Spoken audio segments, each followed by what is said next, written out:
Kami persilakan Ade Rosi bersiap-siap Nasir Jamil yang terakhir. Silakan. Ya, terima kasih pimpinan. Assalamualaikum warahmatullahi wabarakatuh. Selamat siang, salam sejahtera bagi kita sekalian.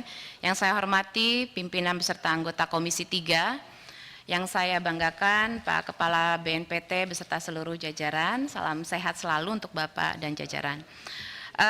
Sebelum saya menyampaikan beberapa hal terkait apa yang akan saya sampaikan pada saat ini, perlu kiranya saya juga ingin menyampaikan apresiasi bahwa hari ini bapak-bapak dan ibu-ibu dari BNPT memakai seragam batik yang bagus, kompak, berkelas. Ya, kenapa saya sampaikan berkelas? Karena warna gold dari seragam bapak ini mencirikan warna kuning. Ya, saya lebih bahagia itu, Pak. Saya bahagia, Pak. Ya, jadi berkelas ya. Mudah-mudahan juga program kerjanya untuk ke depan juga selalu berkelas dan bermanfaat bagi masyarakat. Hal pertama yang ingin saya sampaikan yaitu tentunya terkait pengoboman di Polsek Astana Anyar. Tentu saya merasa kecewa, sedih, marah. Terlebih lagi perlu saya sampaikan bahwa korban dari anggota Polsek Astana Anyar merupakan teman SMP saya di Bandung, Pak. Jadi betul-betul saya merasa sedih, merasa marah sekali terkait apa yang terjadi di Polsek Astana Anyar ini. Oleh karena itu mewakili keluarga dari Aibda Sofyan, tentu saya ingin menyampaikan juga bahwa sekiranya apakah ada perhatian khusus dari BNPT terhadap keluarga korban, kalau misalnya memang ada berupa apa, karena hal ini juga pernah saya sampaikan kepada Bapak Kapolda Jawa Barat pada saat kami kemarin kunjungan ke Jawa Barat, dan saya juga menanyakan hal yang sama. Karena beliau adalah anggota Polri dan tentunya dalam hal ini beliau adalah korban dari terorisme atau aksi pengoboman bunuh diri. Oleh karena itu BNPT sekiranya perhatiannya berupa apa kepada keluarga, dan mudah-mudahan itu ada. Yang kedua, saya juga ingin menyikapi atau menyampaikan terkait kawasan terpadu Nusantara. Saya melihat program-program yang disampaikan oleh Pak Kepala BNPT selama tahun 2022 ini sungguh luar biasa, variatif, inovatif, dan kolaborasi dengan masyarakatnya jelas terlihat. Jadi saya melihat bahwa BNPT memang betul-betul ingin mengajak peran serta masyarakat dalam rangka pencegahan terorisme di Republik Indonesia ini. Tapi tentu saya juga ingin menyampaikan juga terkait evaluasi dan pemanfaatan dari program khususnya kawasan terpadu Nusantara ini seperti apa. Apakah memang betul perekonomian di wilayah-wilayah yang telah menjadi kawasan terpadu Nusantara ini terangkat? Apakah memang betul ex-napiter yang diajak dalam program ini juga betul-betul melaksanakannya secara utuh? Dan juga keluar dari tadi slogan anti NKRI. Nah, saya ingin lihat seperti apa evaluasi terkait kawasan terpadu Nusantara ini. Kemudian selanjutnya, Pak, tadi juga dalam pemaparan Bapak sampaikan terkait pembangunan fisik yang Bapak kerjasamakan dengan kementerian, salah satunya PUPR dan lain hal sebagainya. Yang ingin saya tanyakan bahwa kita tahu bahwa anggaran BNPT ini kurang sekali, sangat minim sekali. Oleh karena itu kontribusi kerjasama yang Bapak lakukan dengan kementerian ini seperti apa? Apakah kontribusi berupa anggaran? Apakah kontribusi berupa apa? Gitu. Karena kalau misalnya BNPT disuruh membangun ponpes, BNPT disuruh membangun rumah susun, saya rasa anggarannya nggak akan cukup, Pak. Nah, bagaimana kolaborasi Bapak dengan kementerian? Dan saya rasa bukan hanya PUPR saja, bukan hanya Kementerian Pertanian saja. Saya rasa banyak kementerian yang bisa dikerjasamakan karena berkaitan dengan terorisme adalah berkaitan dengan seluruh aspek ya masyarakat Indonesia. Salah satunya adalah kementerian dan lembaga yang ada di Republik Indonesia ini. Kemudian yang selanjutnya, Pak, terkait juga bencana gempa di Turki. Tentu kita merasa bersedih hati, berduka cita sedalam-dalamnya dengan banyaknya korban yang meninggal dalam gempa Turki dan Suriah ini. Yang ingin saya tanyakan, Bapak juga telah menyampaikan dalam pemaparannya bahwa ada 20 foreign terrorist fighter yang diduga lepas dalam tahanan di Turki pada saat kejadian bencana alam gempa tersebut. Nah, yang ingin saya tanyakan bagaimana, apakah sudah teridentifikasi yang 20 orang tersebut, apakah ada irisannya dengan terorisme di Indonesia atau seperti apa? Karena ini penting juga disampaikan agar ketakutan atau kekhawatiran kita dengan keluarnya 20 tahanan di Turki tersebut berpengaruh dengan jaringan terorisme di Indonesia.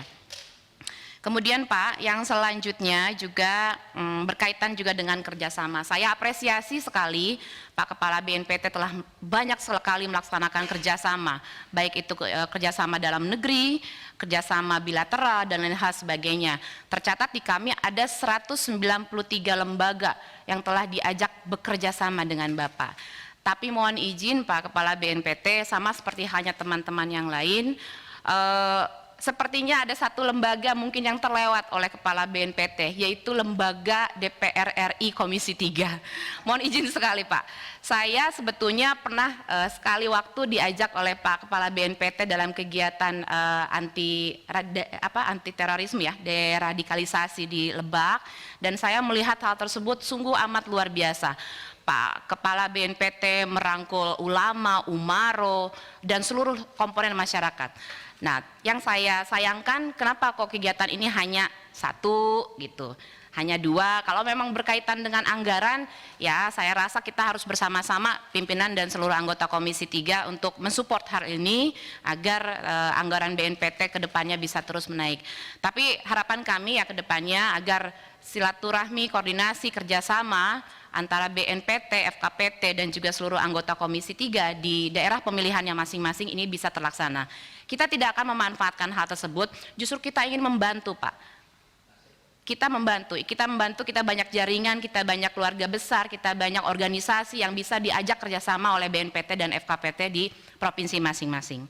Kemudian selanjutnya Pak, terkait pembentukan FKPT di Kabupaten Lebak, kebetulan karena saya dapil dari Kabupaten Lebak dan Kabupaten Pandeglang, Banten 1, saya mengucapkan sekali lagi terima kasih, apresiasi sebesar-besarnya, karena ternyata apa yang saya harapkan, apa yang selalu saya sampaikan dalam setiap rapat kerja dengan BNPT, ternyata berbuah hasil yang positif dan maksimal, dan semoga ini bisa tadi mengcounter program-program pencegahan dan juga deradikalisasi khususnya di dapil kami di Kabupaten Lebak. Selanjutnya sepertinya itu saja Pak yang telah saya sampaikan, dan mudah-mudahan direspon dengan baik. Tadi saya sudah banyak koordinasi dengan Pak Irfan, katanya ada perubahan ya, dulunya Pak Nur Wahid, sekarang Pak Irfan, Dir Pencegahan. Jadi mohon izin Pak, saya mendahului Bapak, saya sudah komunikasi dengan beliau-beliau ini, semoga ke depan terkait pencegahan di Provinsi Banten ini bisa lebih maksimal dan kita kerjasamakan dengan baik. Terima kasih. Wallahumma muwaffiq ila aqwamit thoriq. Wassalamualaikum warahmatullahi wabarakatuh. Baik, selanjutnya kami persilahkan Bapak Nasir Jamil. Ternyata ada yang terakhir Pak Wihadi. Bersiap-siap Pak Wihadi, silakan Pak Nasir Jamil. Baik, terima kasih Ketua, Bapak Ibu anggota Komisi 3 yang saya hormati, baik yang hadir di ruangan ini dan juga hadir secara daring, pimpinan BNPT Pak Komjen Pol Boy Rafli Amar yang saya hormati beserta seluruh jajaran yang hadir di sini. Dalam kesempatan ini tentu saja karena ini sudah memasuki tahun 2023, kami memberikan apresiasi dan ucapan terima kasih kepada BNPT karena di tengah-tengah suasana yang juga tidak lapang, anggaran juga terbatas, BNPT telah melakukan upaya-upaya membantu negara ini dalam konteks pencegahan dan penanggulangan terorisme. Dan tentu saja ada sejumlah kegiatan yang tadi disampaikan oleh Kepala BNPT terkait bagaimana upaya-upaya pencegahan dan melakukan monitoring terkait dengan potensi radikalisme yang mengarah kepada tindakan terorisme. Saya ingin menyampaikan seperti yang telah disampaikan oleh sejumlah rekan tadi terkait dengan krisis yang terjadi di Papua. Kita tahu bahwa sejak 2 tahun yang lalu, tepatnya di bulan April, bahwa pemerintah telah menetapkan kelompok kriminal bersenjata itu sebagai teroris. Saya pikir ini sesuatu yang harus kita seriuskan, karena memang hari demi hari aksi mereka itu ya sangat-sangat ya mengkhawatirkan, bahkan sudah banyak korban jiwa yang jatuh.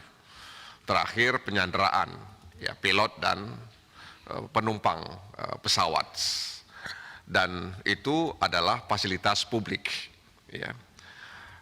Pesawat, lapangan atau bandara meskipun kecil itu adalah fasilitas publik.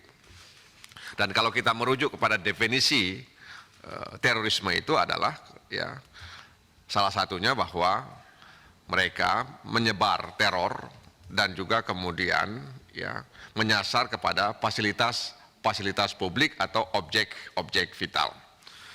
Nah, karena itu Pak Kepala BNPT, Pak Boy Rapli yang saya hormati, bagaimana dalam konteks seperti yang dikatakan oleh Pak Asrul tadi, ya, bagaimana kemudian BNPT melihat ini, ya, karena ini adalah sebuah krisis yang saya tidak tahu akan sampai kapan ini berakhir, ya.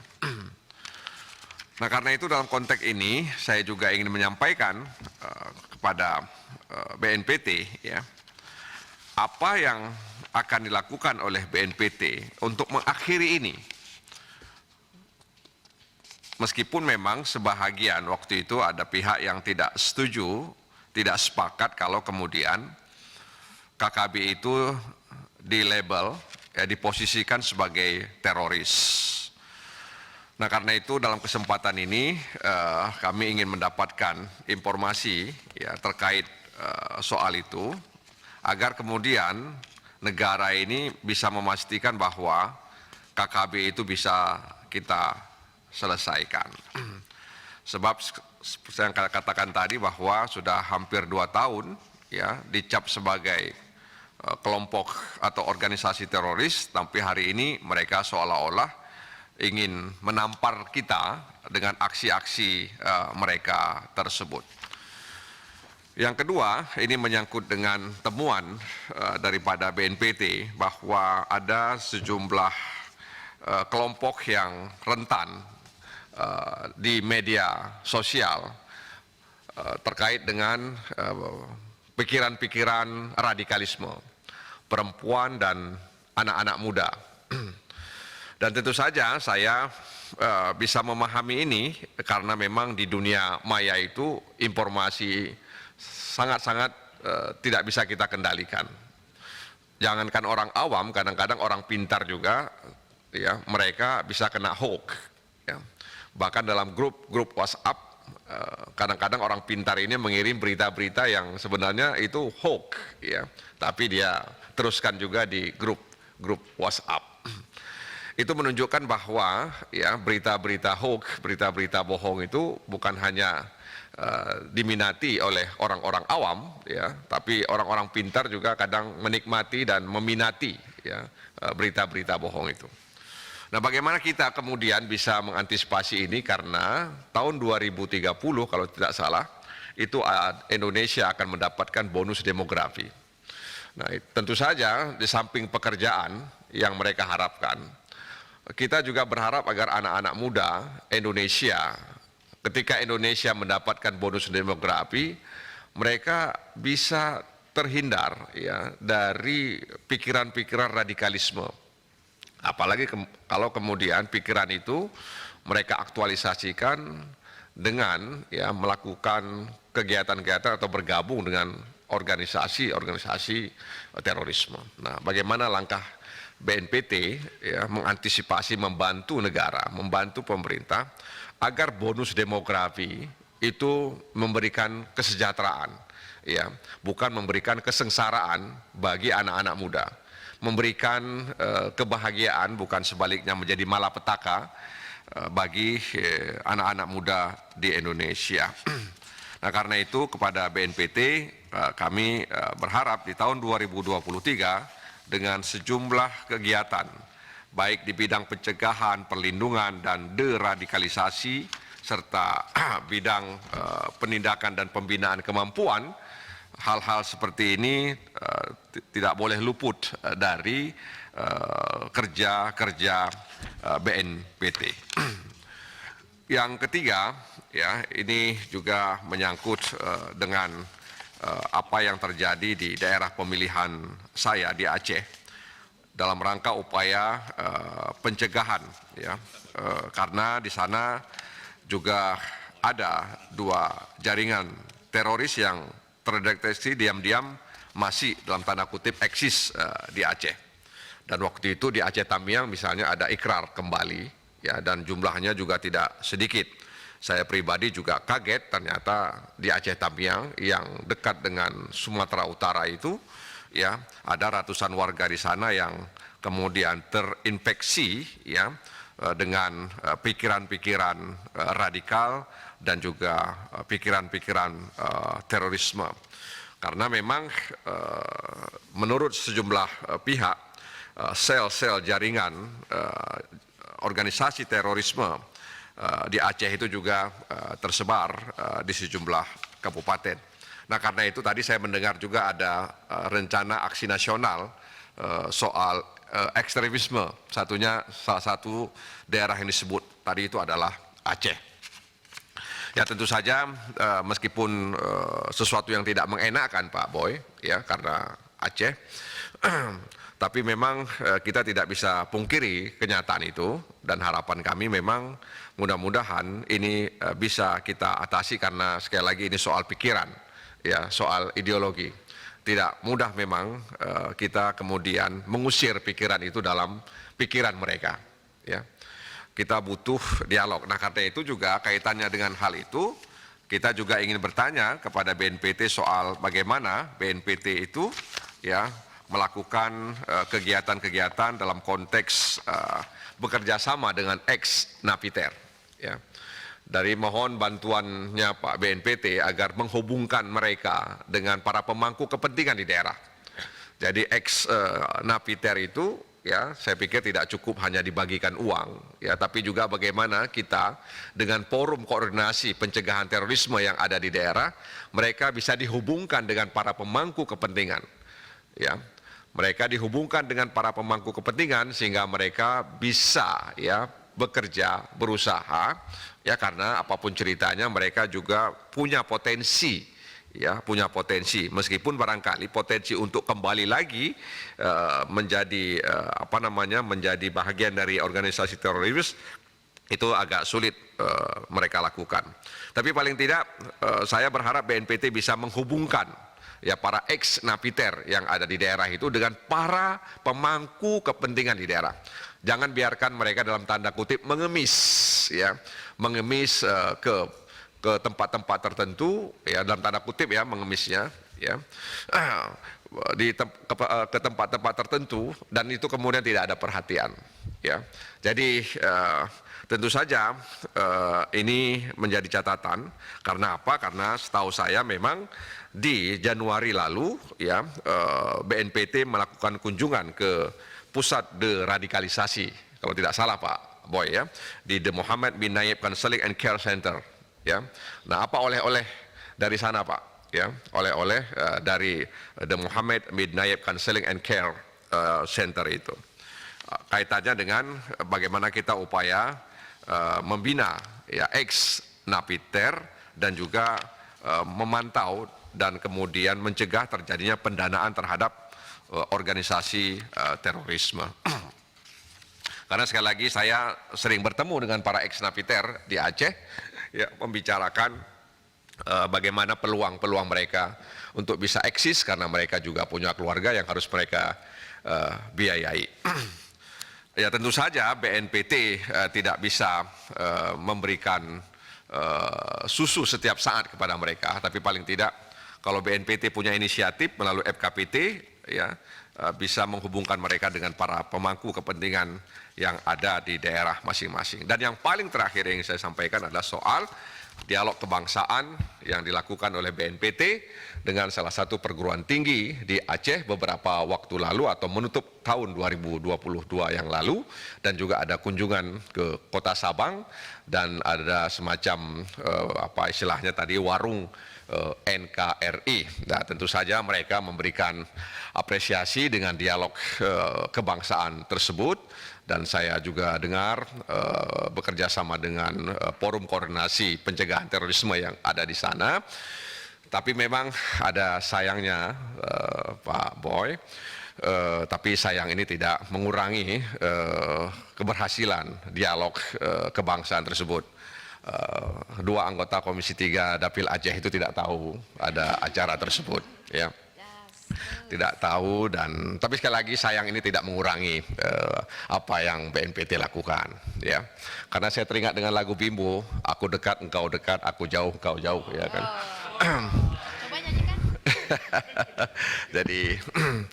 jadi hati adalah cermin, ya. Jadi memang kita harus mencerminkan diri kita dengan hati kita, karena di sini semuanya punya daerah pemilihan, Pak Boy.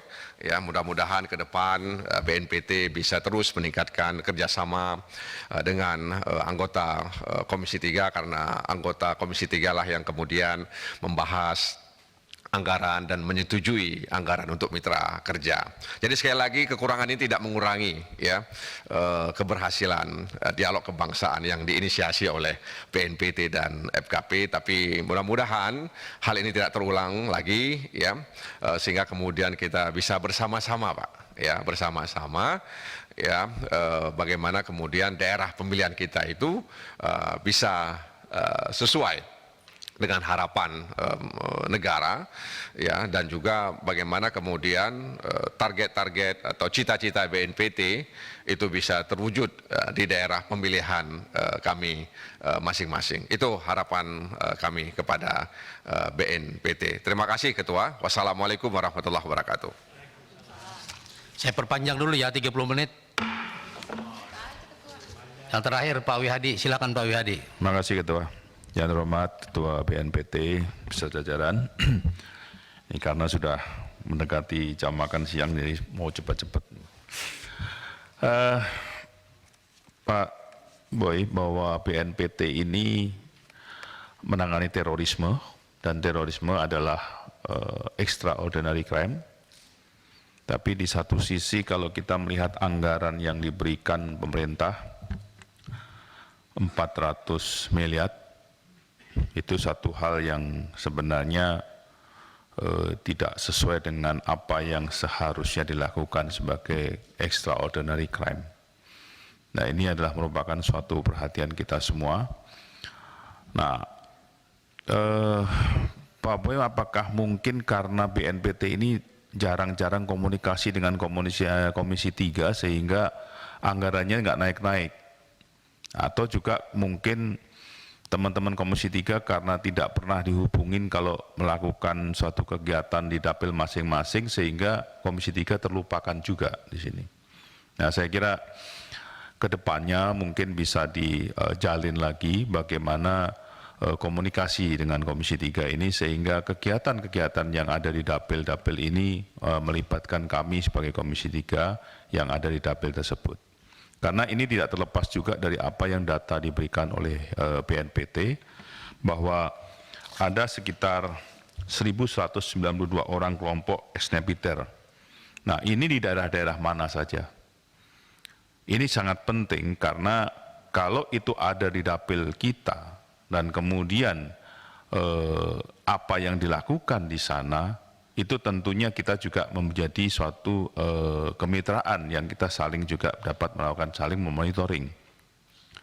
Dan kegiatan-kegiatan itu pun adalah merupakan kegiatan-kegiatan yang memang ada dalam anggaran BNPT. Sehingga ini merupakan suatu bentuk daripada DPR melakukan suatu supervisi dalam program-program itu. Dan apabila memang perlu ditambah, kita akan mengajukan untuk ditambah. Nah, ini salah satu hal yang memang kita perlukan, informasi terbukaan ini. Karena dengan 400 miliar itu, Pak, kita paham sekali bagaimana 400 miliar itu bisa melakukan gerak daripada apa yang program-program yang disampaikan oleh BNPT. Karena menurut undang-undang Bapak adalah sebenarnya leading sektor, tetapi sampai sekarang perpresnya belum keluar. Nah ini sampai sekarang juga masih belum jelas leading sektornya ini seperti apa BNPT ini. Belum jelas juga, dari apa yang menjadi ini kan seperti chicken and egg.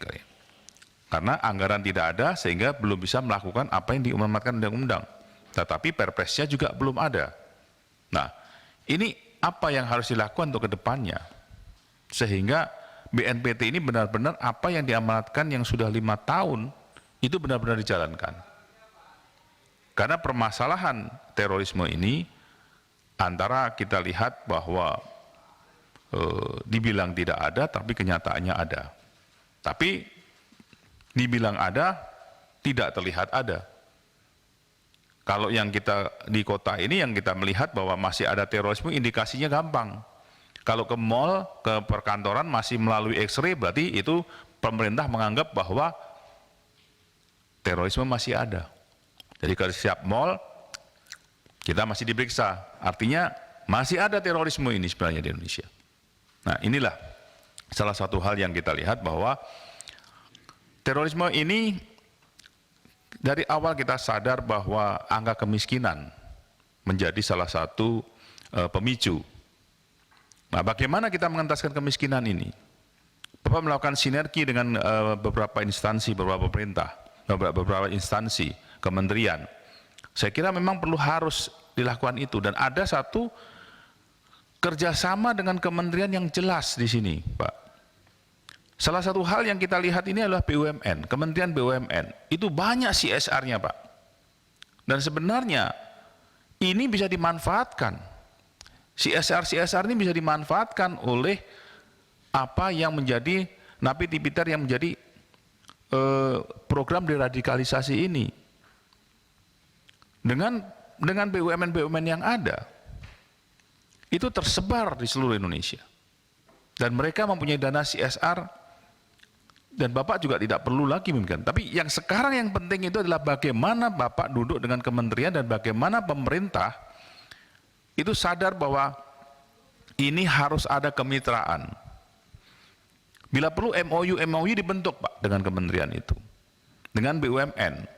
Dibentuk dengan BUMN, bukan BUMN tapi kementerian BUMN-nya, sehingga Bapak akan dibantu oleh BUMN yang ada itu.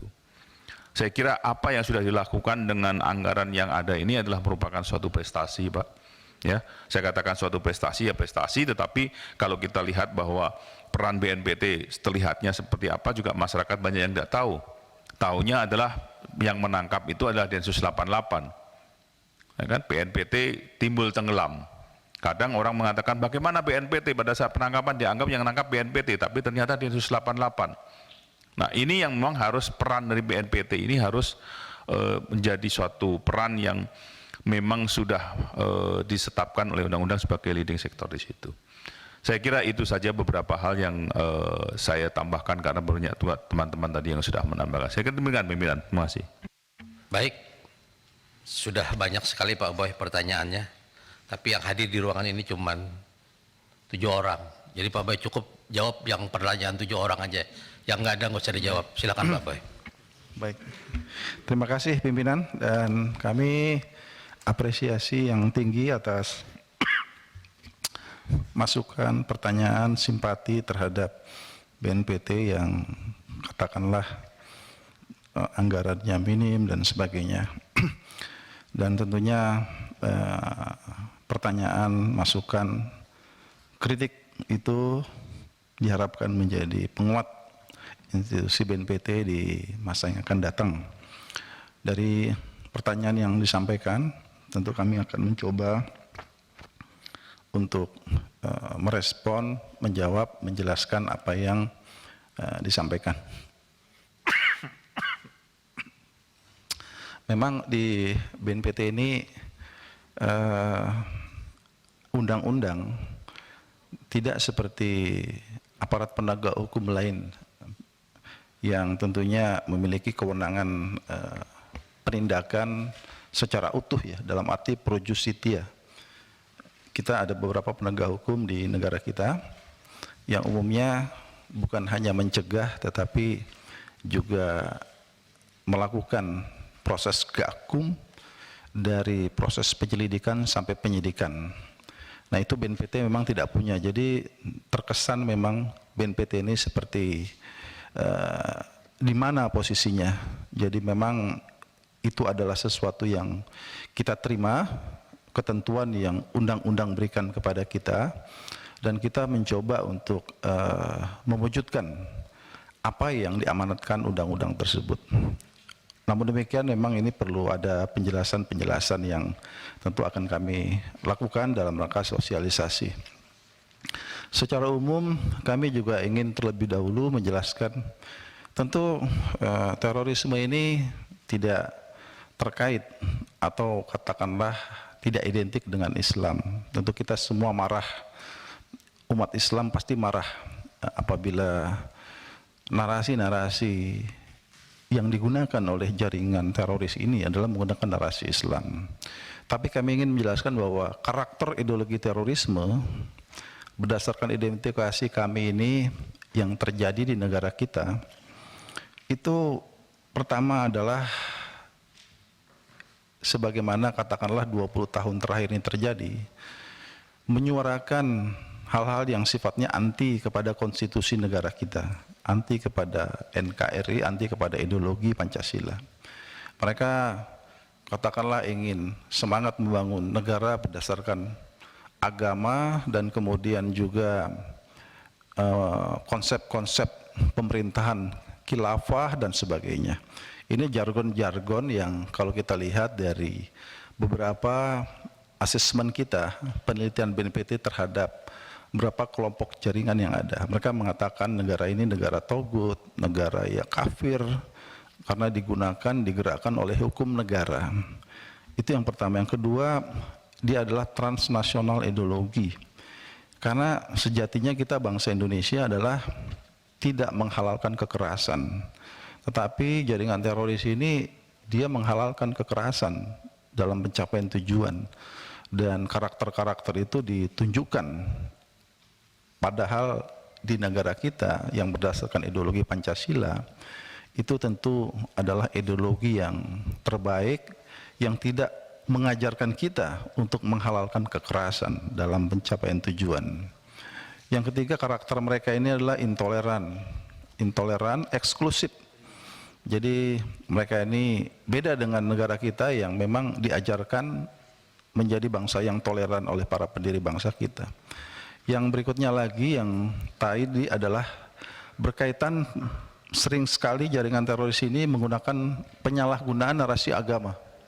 Makanya istilah-istilahnya pun organisasinya nyerempet-nyerempet kepada istilah dalam agama. Kadang-kadang berbahasa Arab dan sebagainya. Jadi mereka ini sepertinya memang ingin mendapatkan simpati dari umat Islam yang jumlahnya besar. Dan kemudian dia pakailah narasi-narasi itu. Ini tentu suatu kondisi yang sangat merugikan agama, dalam hal ini agama Islam. Sering kami menyampaikan kepada masyarakat bahwa jaringan teroris yang ada di negara kita ini membajak agama. Jadi dia menggunakan narasi agama tetapi tujuannya adalah jauh dari nilai-nilai tujuan agama itu sendiri. Ini yang kami ketahui. Kemudian mereka menghalalkan kekerasan, sudah sama-sama tadi, dan menggunakan kekerasan yang ekstrim.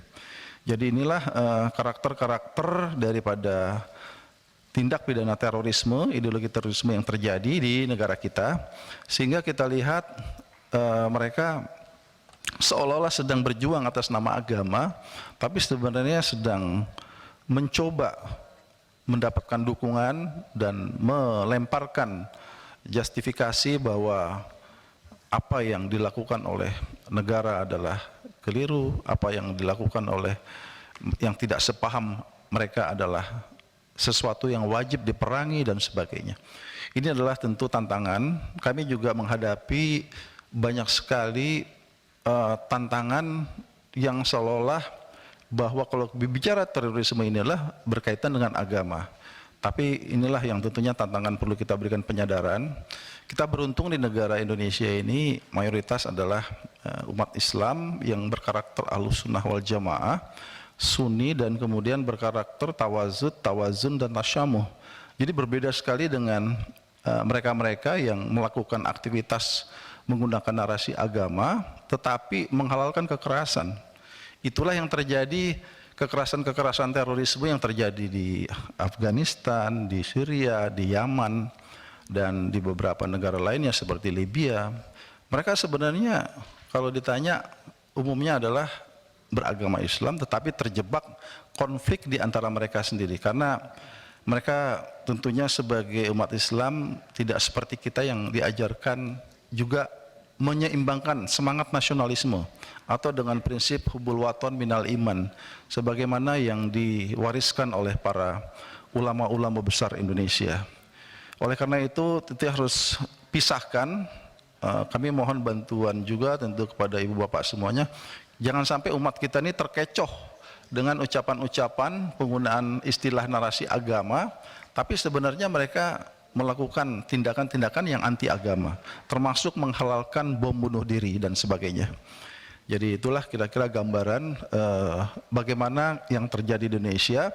Mereka seolah ingin mendapatkan simpati, dan ini juga dilakukan secara global.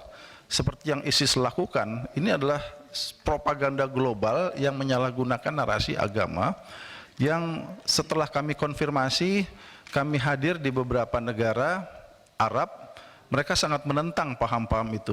Jadi kami mendapatkan penguatan yang luar biasa dari seperti negara Saudi Arabia, Jordania, Uni Emirat Arab.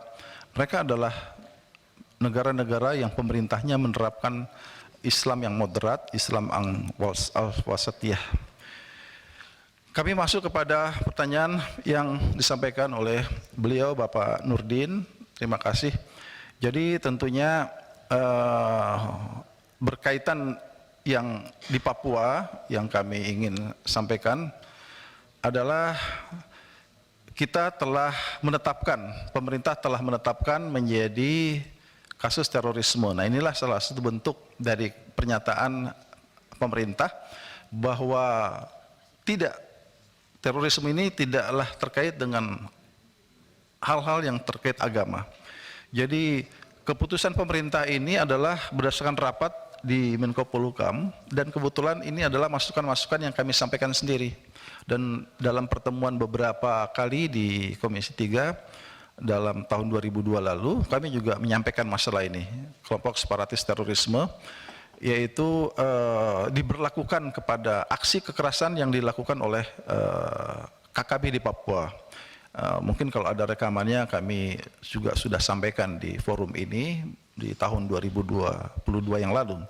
Alasannya dari kami, saran-saran yang kami sampaikan kepada pemerintah, bahwa apa yang dilakukan KKB itu telah memenuhi unsur tindak pidana terorisme dan motif ideologi dan motif politik. Yang pertama, mereka anti kepada NKRI, tidak ingin bergabung, inginnya terpisah dari Negara Kesatuan Republik Indonesia, dan tentunya tidak mengakui ideologi negara Pancasila. Jadi kekerasan-kekerasan mereka juga sudah sangat ekstrim, bahkan menimbulkan korban di antara masyarakat sipil, dan cukup banyak aparat yang gugur dalam menghadapi mereka. Jadi mereka juga telah menimbulkan efek ketakutan yang meluas di kalangan masyarakat di Papua.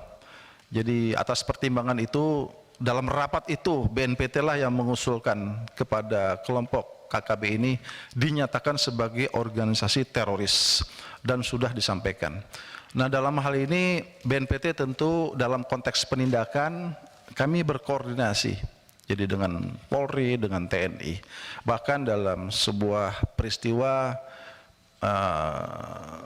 berkumpulnya apel pimpinan para komandan di TNI, kami pernah juga menyampaikan pandangan-pandangan bahwa ini sudah berkaitan dengan kedaulatan negara. Jadi bukan hanya dalam perspektif hukum saja, tapi sebenarnya sudah mengganggu kedaulatan negara. Ada dimensi pertahanan di sana yang sebenarnya TNI tidak perlu ragu lagi menghadapi mereka. Dan dalam menghadapi Papua ini, karena saya hampir 7 tahun di Papua, 5 tahun di periode masih berpangkat AKP, Kapten dan Mayor, dan Kapolda hampir 2 tahun. Memang kita mengedepankan semangat penegakan hukum yang kita lakukan di sana.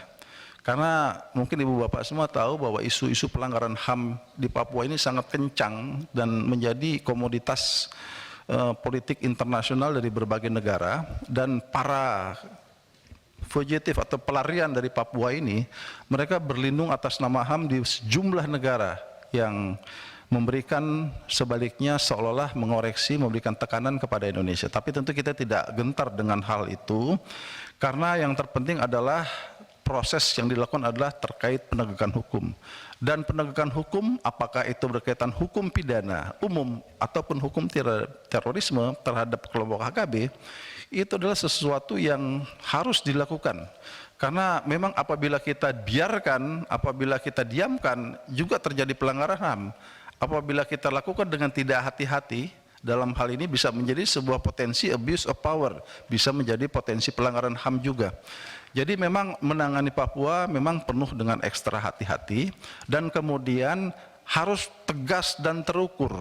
Nah, dalam koordinasi kami, dalam kapasitas ini, kami berkoordinasi dengan tentunya dengan Polri, dengan TNI, dan dari hasil koordinasi itu kita juga mendapat gambaran bahwa sejumlah operasi penegakan hukum dilakukan oleh Polri dari tahun ke tahun dengan sandi operasi Nemangkawi.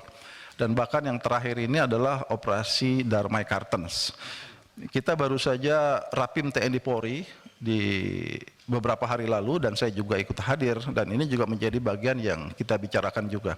Dan bahkan juga secara khusus kepada unsur-unsur pimpinan Polri maupun TNI kita sampaikan. Kita butuh pasukan yang profesional yang dapat melakukan aksi tindakan tegas secara terukur, namun demikian juga penuh dengan kewaspadaan, karena memang kondisi geografis di tanah Papua ini dengan peristiwa yang terjadi di wilayah ketinggian itu pada umumnya memang perlu skill yang sangat luar biasa di sana. Di samping cuaca dingin, begitu luasnya Papua itu, hari ini kan kalau kita lihat yang sebenarnya menjadi titik itu adalah di Kabupaten Duga, yang menjadi bagian yang sangat serius hari ini, di mana beberapa waktu lalu terjadi pembakaran pesawat Susi Air dan kemudian penyanderaan para pekerja, demikian juga penyanderaan pilot yang masih berlangsung. Kami sudah komunikasikan dengan unsur TNI dan Polri, karena biar bagaimanapun TNI dan Polri adalah lembaga yang diberikan mandat untuk melakukan penegakan hukum. Jadi sebatas itulah yang kami dorong untuk bisa adanya sebuah tindakan yang cukup terukur yang dilakukan oleh negara dengan prinsip kehati-hatian yang tinggi dan tidak tentunya menyasar kepada pihak-pihak yang tidak berkompeten, karena kita di sana tentu menyadari bahwa mereka ini berbaur dengan masyarakat. Para KKB ini seolah menyatu dengan masyarakat. Yang inilah harus kita hati-hati menangani, jangan sampai nanti masyarakat yang tidak mengetahui masalah tetapi menjadi korban. Inilah yang tentu harus kita tingkatkan kemampuan. Dan sekali lagi kami sampaikan, saat ini sedang berlangsung operasi penegakan hukum, baik itu dengan nama operasi Nemangkawi yang dilakukan oleh TNI dan Polri, demikian juga operasi Damai Kartens, yang semua saat ini sedang berupaya untuk melakukan tindakan secara hukum terhadap para pelaku kekerasan yang terjadi di sana. Jadi dapat kami pastikan bahwa negara telah menetapkan bahwa kriminal bersenjata di Papua adalah sebagai peristiwa kejahatan terorisme. Memang ada prosedur dalam penetapan Satgas DTTOT yang ada di Indonesia, Satgas Terduga, Tersangka, dan Organisasi Teroris. Ini adalah berdasarkan dari resolusi Dewan Keamanan PBB yang secara internasional kita dapat memasukkan nama-nama mereka. Tetapi di tingkat domestik itu harus dilakukan sebuah langkah-langkah hukum terlebih dahulu dengan adanya penetapan dari Pengadilan Negeri Jakarta Pusat. Nah, proses untuk pengajuan ke Pengadilan Negeri Jakarta Pusat ini adalah melalui institusi Polri, bukan melalui institusi BNPT. Ini sedang berproses. Apabila nanti telah ditetapkan secara yuridis bahwa KKB itu merupakan organisasi teroris, maka nanti dia akan masuk dalam daftar National Sanction List. Jadi DTT OT nasional, nama-namanya sudah kita usulkan. Ada kelompok-kelompok yang disebutkan di sana, Legakak Talenggen, Egyanus Kogoya. Jadi sudah ada disebutkan.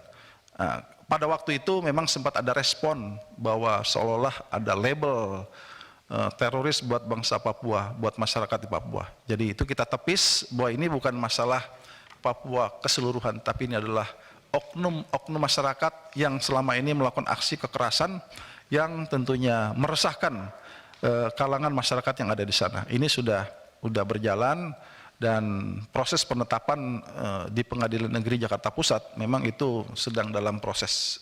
Tetapi secara de facto pemerintah telah menetapkan dan kemudian kita juga terus mensosialisasikan kepada aparat penegak hukum jangan lagi menggunakan tindak pidana umum atau dalam penerapan pasal-pasal itu harus menggunakan pasal-pasal tindak pidana terorisme. Jadi sosialisasi ini sudah kita jalankan dan tentunya namanya koordinasi ya kita harus memberikan sebuah effort yang baik, pendekatan yang baik dan semoga hasil koordinasi ini menjalankan hal yang positif dalam penanggulangan terorisme.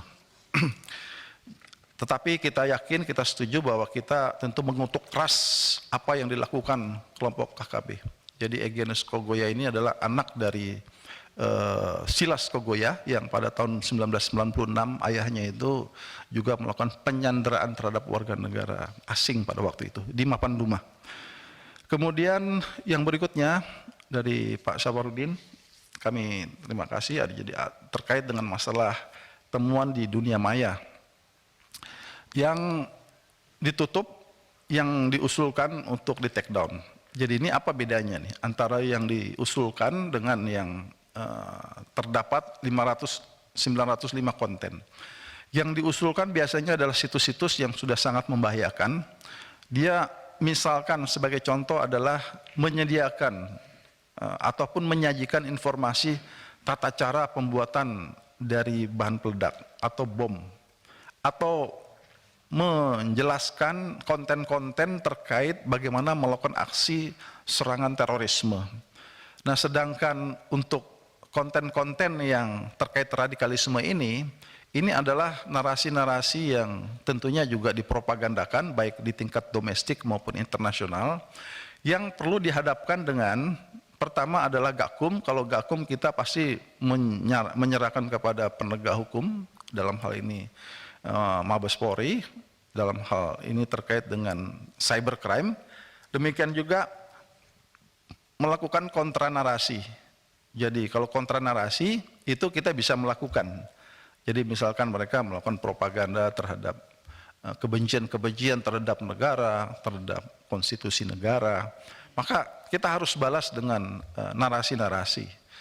Jadi apabila memenuhi pelanggaran hukum, memenuhi unsur-unsur pidana terkait dengan Undang-Undang ITE, maka kita serahkan kepada aparat penegak hukum. Tentu kita tidak punya kapasitas, karena kita tidak punya mandat untuk melakukan penyidikan itu.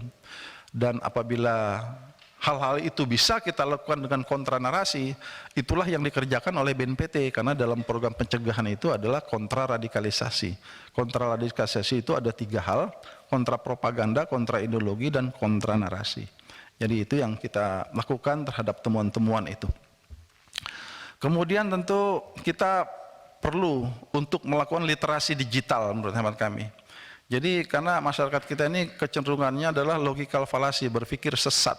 Jadi ketika terima yang sesuatu tidak diklarifikasi langsung di-share lagi kepada yang lainnya. Oleh karena itu peradaban di dunia maya ini solusinya adalah kita harus melakukan pembinaan literasi digital. BNPT terus terang saja mempromosikan ini, bahkan di lingkungan pondok pesantren seperti pondok pesantren Tebu Ireng misalkan. Kita juga melakukan literasi digital, melatih para santri agar mampu mendeteksi mana konten-konten yang tidak baik dan mana konten-konten yang perlu dilakukan counter. dengan narasi-narasi yang benar.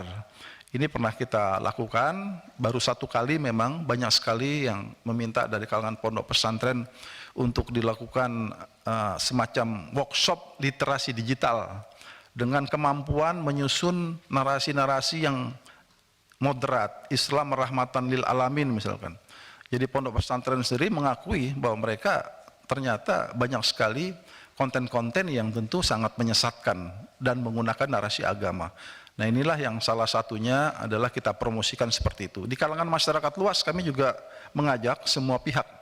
Karena untuk membangun peradaban di dunia maya ini tentu tidak bisa oleh hanya satu institusi saja.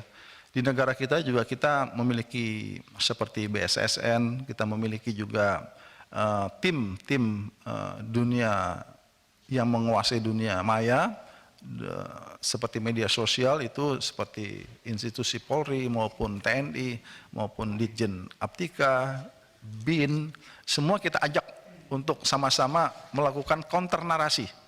Jadi di samping melakukan pembinaan literasi digital, kita juga melakukan counter narasi. Berkaitan dengan pembinaan ex napiter, jadi ex napiter ini memang yang sudah keluar potensi menjadi residivis ada. Dapat kami katakan dari total itu, kalau total ex napiter yang sudah keluar sampai 1.200, itu 8% diantaranya adalah berpotensi. Yang mereka menjadi residivis ini adalah tidak selalu terkait dengan bom bunuh diri, tapi yang terparah adalah tentu bom bunuh diri. Berkaitan dengan hal ini, tentunya kami, kalau masih dalam konteks kegiatan pelatihan kewirausahaan, pemberian pembekalan berkaitan dengan keterlibatan mereka di kawasan terpadu Nusantara kita ajak. Tetapi mereka-mereka ini memang kita menyadari ketika mereka yang masih berstatus merah ini, tentu BNPT tidak memiliki perangkat untuk melakukan pengawasan kepada mereka karena mereka mobilitasnya lebih tinggi dari mereka-mereka yang telah menyadari perbuatannya. Oleh karena itu, itulah kita berkoordinasi dengan Densus 88, di mana Densus 88 ini memiliki Satgas Wil di setiap daerah, dan data-data inilah yang kita saling sharingkan. Jadi, itu perlu kemampuan surveillance, perlu kemampuan bahkan mungkin tapping, perlu kemampuan untuk melakukan pengejaran dan sebagainya.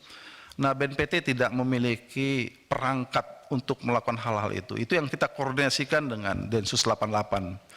Jadi tentu bagi mereka-mereka yang sudah hijau, sudah menyadari perbuatannya adalah sebagai hal yang keliru kembali kepada masyarakat, kita lakukan dengan program reintegrasi sosial. Nah, program reintegrasi sosial inilah yang tentunya macam-macam programnya. Kita kerjasamakan dengan pemerintah, kita kerjasamakan pemerintah daerah maksud kami.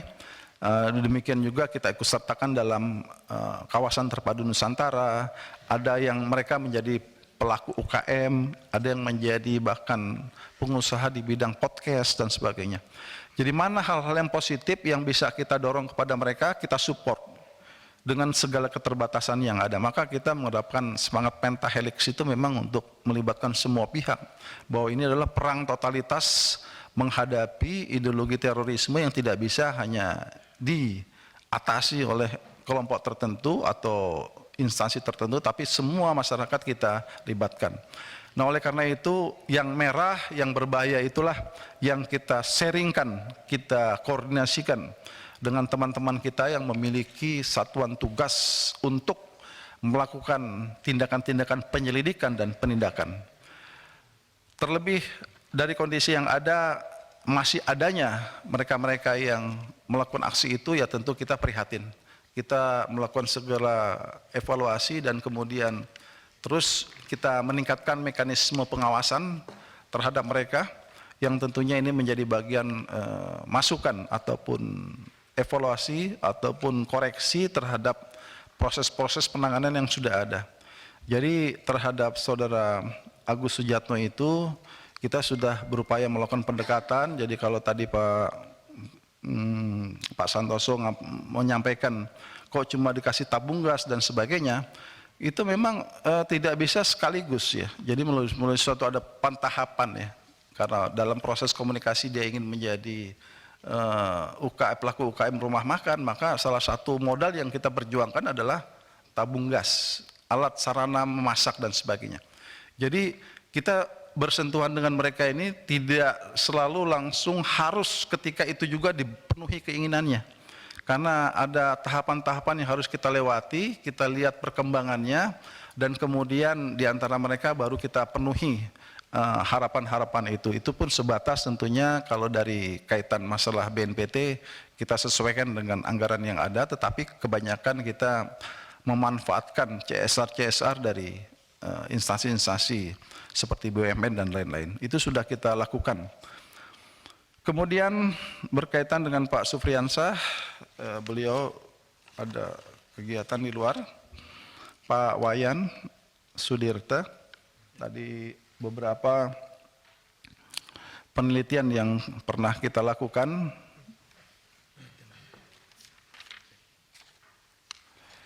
Jadi memang selalu yang kita lakukan adalah indeks resiko terorisme, indeks potensi radikalisme.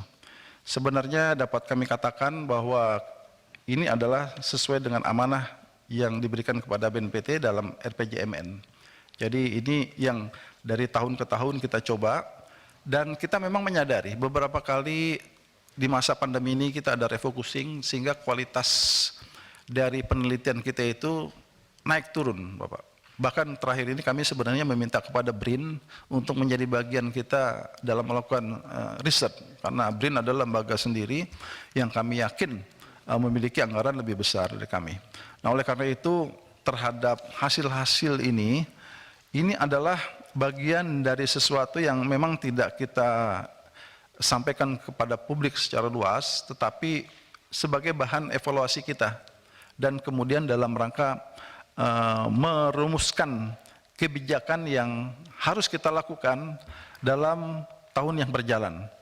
Jadi oleh karena itu feedback atau masukan dari hasil survei ini, di samping kita share juga kepada teman-teman kita di FKPT, FKPT juga kemudian menjadi dasar sebagai bahan penyusunan program-program yang harus dilakukan di berbagai daerah. Nah, oleh karena itu kami akan terus menjalankan ini, dan tahun ini pun kita akan jalankan kembali dengan responden yang kita harapkan bisa lebih luas lagi, dengan kota-kota yang kita survei bisa lebih banyak lagi. Karena yang terakhir ini seingat saya mencapai 250 kota dan kabupaten. Nah, ini kita berharap tahun ini bisa 350 kota dan kabupaten. Jadi semakin luas responden kita dan wilayah survei kita, ini kita harapkan dapat memberikan masukan kepada kita untuk menentukan langkah-langkah kebijakan dan strategi yang harus kita lakukan pada tahun yang berjalan atau tahun yang akan datang. Kemudian di dalam melakukan misi BNPT, terutama kaitan dengan reformasi birokrasi, ini memang salah satu upaya yang kita teruskan selama ini. Kita baru mencanangkan reformasi birokrasi zona integritas ini di tahun 2020. Jadi waktu itu kita sudah laksanakan, dan hasilnya memang kita belum mendapatkan nilai yang signifikan, tetapi ada peningkatan di tahun sebelumnya. Dan oleh karena itu memang kami telah juga menentukan zona integritas di internal kita, yang hari ini terus kita sampaikan kepada Kementerian Pan-RB, dan kita semua dari jajaran BNPT bertekad untuk mendapatkan skor RB yang lebih baik lagi. Nah, ini adalah prosesnya yang sudah berjalan di tahun 2022 maupun saat ini yang akan kita tingkatkan. Sistem meritokrasi terkait dengan masalah pembinaan SDM dan sebagainya ini kita terapkan. Jadi kita menerapkan sistem baper zakat di dalam penentuan posisi jabatan dan sebagainya. Dan demikian juga kita memberikan reward dan punishment kepada personil kita. Dan reward dan punishment ini juga kita berikan bukan saja kepada internal, tapi juga kepada unsur-unsur masyarakat yang pernah berjasa ikut serta dalam program-program penanggulangan terorisme, khususnya di bidang pencegahan. yang melibatkan beberapa pejabat daerah ataupun tokoh-tokoh masyarakat di daerah, ini coba kita berikan. Demikian juga dalam rangka meningkatkan kualitas SDM kita beberapa kali dalam 1 tahun anggaran itu pasti melakukan peningkatan kapasitas. Seperti di awal tahun ini kita mencoba meningkatkan kapasitas personil kita dalam konteks pengadaan barang dan jasa misalkan. Yang kedua berkaitan dengan bagaimana tata kelola keuangan. Itu kita laksanakan di awal tahun. Itu adalah agar pegawai kita memiliki pemahaman yang lebih baik.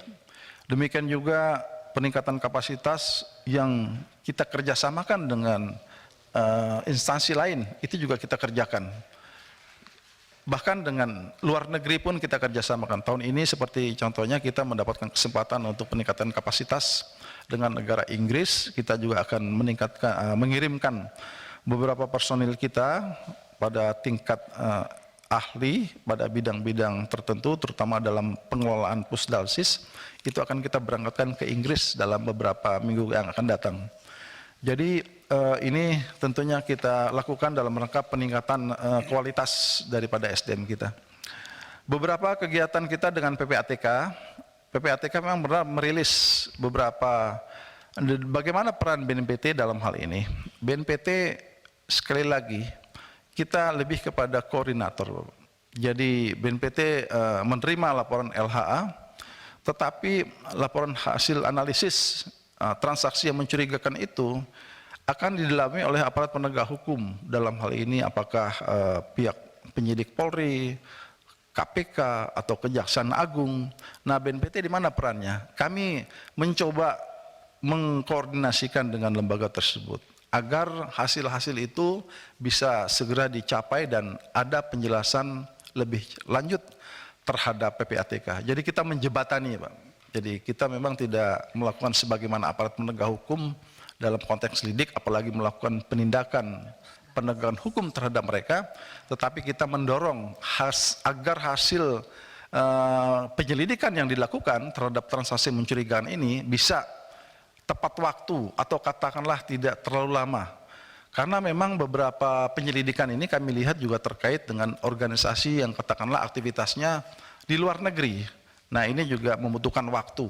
Jadi apabila ini terkait adanya transaksi mencurigakan organisasi tertentu, aktivitasnya terkait dengan organisasi yang berada di luar negeri, maka kita harus mengkoordinasikan, meng-cross check dengan aparat penegak hukum yang ada di negara tersebut. Disitulah baru nanti klarifikasi itu, hasil-hasil temuan itu bisa ditentukan, disimpulkan apakah ini berkaitan dengan sebuah pendanaan terorisme atau ini adalah sebuah kegiatan-kegiatan bisnis dan sebagainya.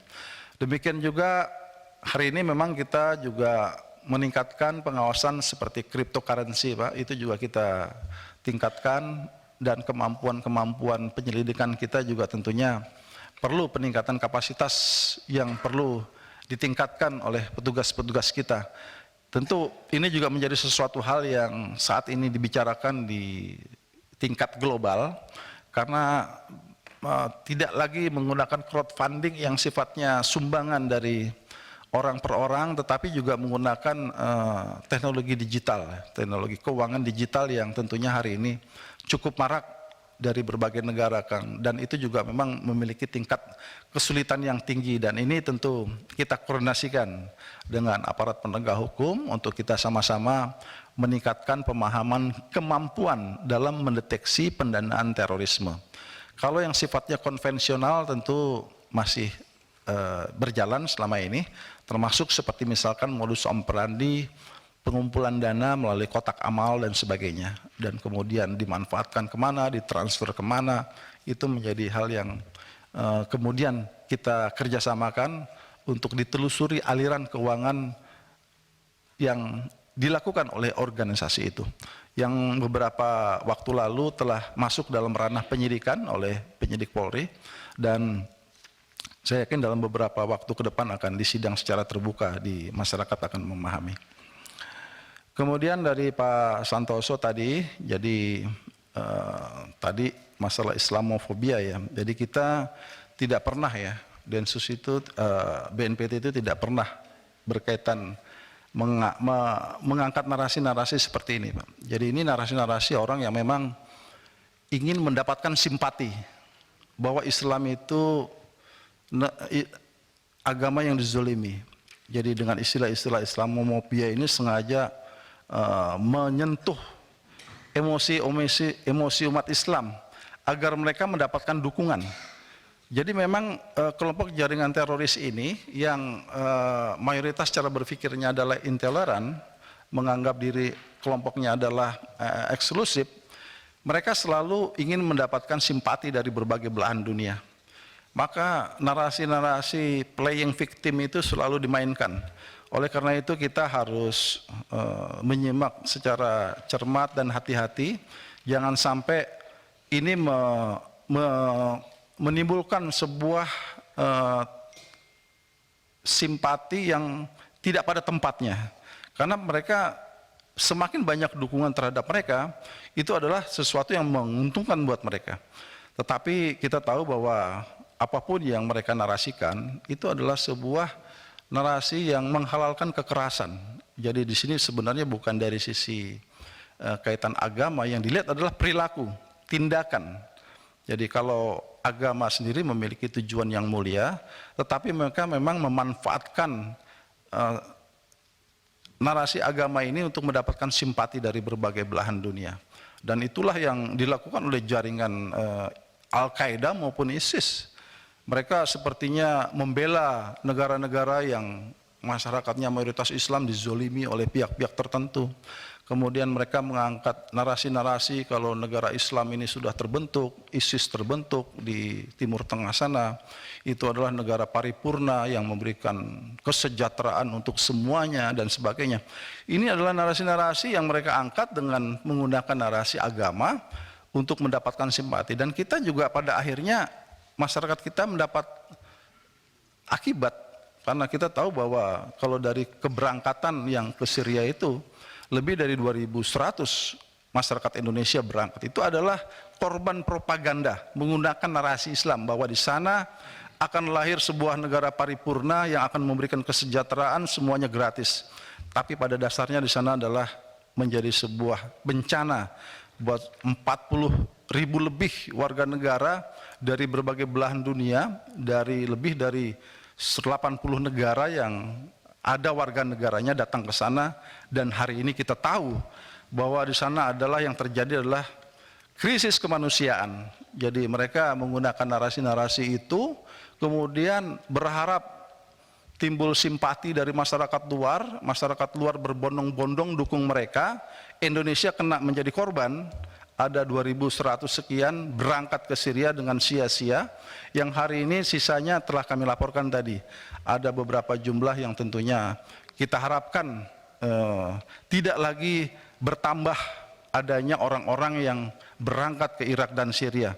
Karena di sana pun mereka menjadi musuh bagi negara-negara di Jazirah Arab, yang sebenarnya di sana adalah mereka saat ini sedang pada kondisi yang memprihatinkan di sejumlah tempat-tempat camp yang ada. Tentu kita akan terus menghadapi ataupun berpikir untuk melakukan hal-hal yang perlu kita lakukan terhadap mereka. Kemudian terkait dengan BNPT, jika terjadi penangkapan, BNPT di mana? Ya BNPT tidak punya mandat untuk melakukan penangkapan, Pak Santoso. Jadi kalau BNPT ditanya, ya tentunya kita pasti kalah terus. Karena Densus punya perangkat untuk lidik, sidik. BNPT tidak punya. Jadi Pak Santoso harus bisa melihat itu secara jernih sesuai dengan undang-undang. Kalau tidak seolah-olah badan penanggulangan, kok ini kecolongan terus gitu loh. Masalahnya memang keterbatasan kewenangan yang dimiliki. Dan negara, undang-undang masih memberikan mandat hanya kepada Densus berkaitan dengan masalah terorisme.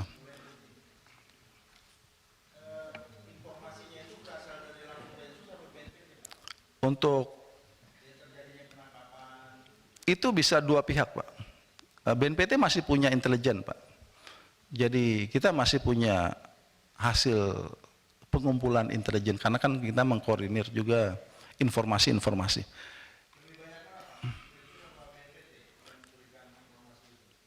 Ya kalau saya mau bilang sih 50-50 lah. Tetapi Densus berpeluang lebih duluan dari kita. Karena apa? Dia megang tersangka, dia bisa mengembangkan itu dari tersangka. Kita nggak bisa pegang tersangka, Pak. Jadi kita hanya informasi. Ini A1 atau tidak. Kalau A1 pun kita tidak bisa menangkap. Kita harus berkoordinasi. Jadi tentu dalam konteks amanat yang diberikan oleh undang-undang, itulah keterbatasan kita. Oleh karena itu apabila Densus memiliki kemampuan yang hebat, bagus, kita ikut senang, bangga. Artinya lebih cepat ditangani, ditangkap dalam rangka pencegahan itu lebih baik. Maka di dalam beberapa hasil asesmen kita terhadap mereka-mereka yang ditangkap, tentu kita juga terus melakukan evaluasi. Kita juga memberikan masukan-masukan mana pihak-pihak yang berpotensi. Maka dalam beberapa penangkapan ini kan kalau kita lihat, banyak mayoritas penangkapan itu pada tataran perbuatan percobaan, Pak. Seperti misalkan berkumpul, merencanakan, mengumpulkan uang. Jadi mereka belum sukses melakukan aksi kekerasan, tapi ketika mereka sudah memulai perbuatan itu dengan tindakan-tindakan awal, maka sesuai dengan hukum yang ada hari ini bisa ditangkap, dan yang menangkap tentu bukan BNPT, itu adalah Densus. Jadi kami disitulah kita mengkoordinasikan dengan Densus 88. Kemudian masalah nilai-nilai Pancasila, jadi BNPT itu berpikir begini, BNPT itu meningkatkan imunitas bangsa kita, Pak, dari pengaruh-pengaruh virus intoleransi radikal terorisme yang merupakan karakter dari ideologi terorisme. Agar masyarakat kita ini memiliki daya imunitas, kita harus mendorong, membantu program pemerintah dalam kaitan penguatan nilai-nilai Pancasila. Jadi saya pikir ini harus kerja bareng, Pak. Kalau hanya kita kerja sendiri, katakanlah kita serahkan kepada BPIP, tentu kita harus bantu. Nah, kami membantu melakukan penguatan itu. Kenapa? Kami yakin kalau masyarakat kita yakin dengan ideologi negara kita adalah ideologi terbaik, ketika ada tawaran ideologi terorisme dia tolak pasti. Tapi kalau dia nggak paham ideologi negaranya, sejarah bangsanya, maka dia akan mudah menerima tawaran atau masukan ideologi-ideologi lain selain Pancasila. Jadi apakah bapak-bapak di MPR dengan 4 pilar, apakah BPIP, apakah universitas dengan program-program pendidikan karakter Pancasila, ini yang kita glorifikasi, Pak. Dengan harapan bahwa ideologi lain akan lemah dengan sendirinya, Pak. Kalau ideologi lain dengan sendirinya, maka tentu kita harapkan sulit bagi mereka untuk bergerak. Jadi sebenarnya ini mempersempit ruang gerak ideologi-ideologi lain. Jadi bahkan kami juga ada program yang lain seperti moderasi dalam beragama, kemudian juga penguatan budaya Nusantara, dan pembangunan kesejahteraan. Jadi yang kita dorong ini adalah jejaring-jejaring agar ideologi-ideologi terorisme ini yang tidak berkepribadian bangsa kita, itu dia masuk ke masyarakat kita.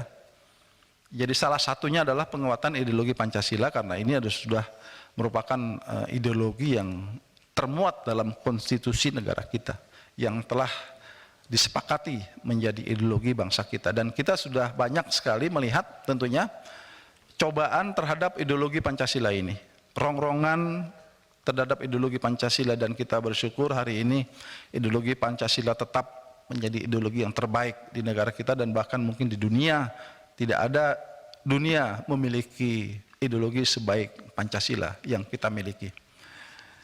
Itu adalah sesuatu yang kami laksanakan melalui program-program dialog, Pak. Jadi tidak seperti program P4, tetapi kita program dialogis. Masyarakat diajak dengan sendirinya menyadari, mengakui, pada akhirnya inilah kepribadian bangsa Indonesia. Kemudian untuk yang tadi Agus Suyanto tadi, jadi memang kita sudah menyentuh, tetapi memang terjadi kegagalan memang dalam hal menyetop watak, karakter, pikiran yang bersangkutan untuk melakukan aksi kekerasan. Dan ini masalah mindset, masalah pikiran, tetapi upaya-upaya kita untuk mengajak dia, walaupun dengan kondisi yang sulit, karakter yang lari-lari dari kita, tentunya ini kita koordinasikan juga dengan Densus, karena Densus memiliki perangkat untuk melakukan surveillance, penyelidikan, penindakan terhadap yang bersangkutan. Jadi terhadap yang lain juga kita komunikasikan, mewaspadai napiter yang ex-napiter yang masih berstatus merah tersebut. Ya, sebentar Pak, saya ingin agar tidak lahir lagi Agus Suyatno yang lain. Untuk itulah peran BNPT dalam rangka mencegah itu yang saya harapkan. Terima kasih. Ya, harapan kita juga gitu Pak. Kita tidak berharap ex-napiter ini menjadi residivis semuanya. Gitu. Kita tidak ada yang berharap. Kita bekerja keras untuk itu. Tetapi kita juga mengajak semua pihak untuk sama-sama kita awasi. Ini penanggulangannya konsepnya kolaborasi Pak, sinergitas. Jadi kita mengajak nantinya seperti pemerintah daerah, aparat-aparat di daerah, itu juga secara sadar menyadari di mana letak dari posisi ex-napiter yang masih merah ini, itu akan kita tingkatkan pengawasan terhadap mereka. Kemudian berkaitan dengan pasca Amerika meninggalkan Afghanistan terkait dengan masalah cyber terrorism. Jadi cyber terrorism ini lebih kepada serangan infrastruktur terhadap cyber negara, Pak. Jadi misalkan air traffic control, database yang strategis terkait dengan pertahanan keamanan Indonesia, ketika itu dijebol untuk tujuan-tujuan terorisme sehingga malfunction, itu berkaitan dengan security system. Jadi negara kita ini juga sudah punya BSSN, Pak. Kita kerjasama dengan BSSN, kita komunikasi, kita ada pertemuan-pertemuan untuk mengatasi ini. Ada lagi misuse of cyberspace.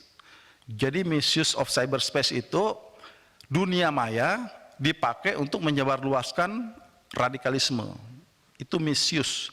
Tapi kalau cyber terrorism lebih kepada security system dari sebuah sistem database yang bisa dijebol oleh teroris, kemudian menjadi situasi yang menakutkan, menjadi bencana. Apalagi misalkan yang lebih ini terkait masalah alutsista misalkan, peluru kendali misalkan, dilakukan dengan cara-cara menjebol dari security system itu dan kemudian disalahgunakan oleh teroris. Itu berkaitan dengan security system. Nah, kita bekerja sama dengan BSSN untuk terus kita waspadai. Jangan sampai database objek vital itu dikuasai, diakses oleh mereka-mereka yang tidak bertanggung jawab. WNI yang ada di daerah konflik hari ini dapat kami sampaikan kembali. Tadi dalam narasi penyampaian kami sudah dijelaskan bahwa pemerintah belum memiliki keputusan untuk memulangkan yang dewasa, Pak. Baru anak-anak di bawah 10 tahun. Jadi nanti prosesnya akan ada asesmen kembali terhadap mereka-mereka setelah ada keputusan apakah yang dewasa ini bisa dibawa pulang ke Indonesia atau tidak. Karena kita tahu bahwa ini reaksi cukup bervariasi, yang menganggap ada juga mereka adalah tentunya membahayakan bagi masyarakat yang lainnya. Tetapi BNPT sudah punya konsep, apabila nanti ada keputusan untuk repatriasi terhadap orang-orang itu, program-program deradikalisasi terhadap mereka pernah kita terapkan juga kepada para returnee atau deportan yang pernah pulang di 2019 lalu, 500 lebih orang. Tetapi dalam konteks yang mereka berada di zona konflik ini tentu memang harus ada program-program yang ekstra. Program-program deradikalisasi kita sudah menyiapkan, tinggal tentu kebijakan lebih lanjut terhadap repatriasi yang harus dilakukan terhadap mereka. Pak Boy, saya Ya. perpanjang dulu 30 menit sampai jam 2 ya. Baik Bapak, terima kasih pimpinan. Kemudian kami masuk kepada Pak Arsul Sani. Terima kasih Pak Arsul. Jadi berkaitan dengan masalah kegiatan, kami berupaya nanti juga seperti yang berada di dapil-dapil lain, kami wajib dari kedeputian kita untuk mengundang bapak-bapak, ibu-ibu kita dari Komisi 3 DPR RI, termasuk dari Sabang sampai Merauke. Jadi nanti kita akan juga mengirimkan berkaitan dengan program-program yang kita laksanakan. Beberapa yang lain pernah kita undang juga, Pak Arteria Dahlan pernah kita undang di Jawa Timur. Ibu Rosi waktu itu di Banten sempat kita hubungi dan juga hadir. Dan Pak Arsul pernah, nanti insya Allah nanti kami termasuk Pak Heru nanti. Pak Heru maaf Pak, nanti Bapak dapilnya di? Oh, Pak Arsul Pak ya? Pak Arsul udah ya? Iya. Di kampungnya Umar Patek Pak ya? Siap ya? Iya. Ya. Kemudian berikut dari yang disoroti oleh beliau, sekali lagi kami jelaskan bahwa untuk peran Pusdalsis sebagaimana yang ada saat ini, kita lakukan pembenahan terus Pak, baik hardware maupun sistem yang ada, termasuk peraturan tata kelola dari Pusdalsis itu sedang kita perkuat, namun dalam berjalan kami juga sudah memberikan masukan-masukan Pak, terhadap yang tadi kami sampaikan kelompok separatis teroris Papua, itu sudah kita sampaikan dalam rapat dihadiri Menko Polhukam dan juga pejabat TNI dan Polri, BIN, untuk didiskusikan dan masukan-masukan kami telah sampaikan di sana, yang pada waktu itu pada akhirnya melahirkan penyampaian pemerintah yang disampaikan oleh Bapak Menko Polhukam bahwa KKB di Papua adalah kelompok separatis terorisme. Jadi tentu kita harus melakukan sosialisasi masalah ini, bahkan sosialisasi sendiri Pak yang tidak kalah penting adalah di kalangan aparat penegak hukum sendiri Pak. Karena selama ini di Papua sudah terbiasa dengan tindak pidana umum, tapi ketika kita memohon untuk dilakukan penerapan pasal-pasal tindak pidana terorisme, ini tidak bisa sekali komunikasinya. Nanti juga mungkin jika ada waktu, jika berkenan dari Pak Arsul bisa ikut program sosialisasi kita di Papua Pak, karena aparat penegak hukum lah nanti yang punya fakta-fakta itu menyesuaikan dengan hukum terorisme yang ada. Karena kami sudah meyakini bahwa apabila hukum terorisme ini diterapkan, keuntungannya kita bisa memberikan data ini ke istilahnya ke daftar DPO internasional Pak, yang tadi DTTOT. Yang kedua, kita bisa mengusut undang-undang pendanaan terorismenya Pak, Undang-Undang 19 2013. Jadi nanti misalkan ada unsur-unsur mereka yang membantu keuangan, apakah dia oknum-oknum pejabat dan sebagainya, itu bisa di tracing Pak. Jadi ini adalah keuntungan kita. Kemudian yang ketiga, keuntungannya adalah kita bisa menyampaikan ini kepada seluruh masyarakat di dunia, karena terorisme adalah common enemy, musuh bersama Pak dunia Pak. Jadi tidak bisa lagi seperti Benny Wenda hari ini, dia bersembunyi di negara-negara tertentu dan mendapatkan perlakuan yang istimewa Pak. Bahkan kita bisa patahkan dengan undang-undang terorisme, karena secara hukum internasional itu dikuatkan dengan adanya resolusi PBB. Jadi kita adalah negara-negara yang meratifikasi itu dan kita sudah punya undang-undang terorisme sendiri. Jadi kedaulatan hukum negara kita terhadap kasus-kasus terorisme sudah lengkap sebenarnya. Hanya tinggal bagaimana kita mendorong aparat penegak hukum untuk dapat melakukan penerapan pasal-pasal ini untuk lebih menguntungkan negara dalam penegakan hukumnya. Karena kalau kita hanya pakai pidana umum, juga termasuk akhirnya program deradikalisasi tidak bisa dijalankan Pak. Tapi kalau pakai undang-undang terorisme, kita bisa deradikalisasi mereka-mereka yang hari ini sudah ada di tahanan. sudah menjadi terpidana yang ada di rutan-rutan yang ada di Papua.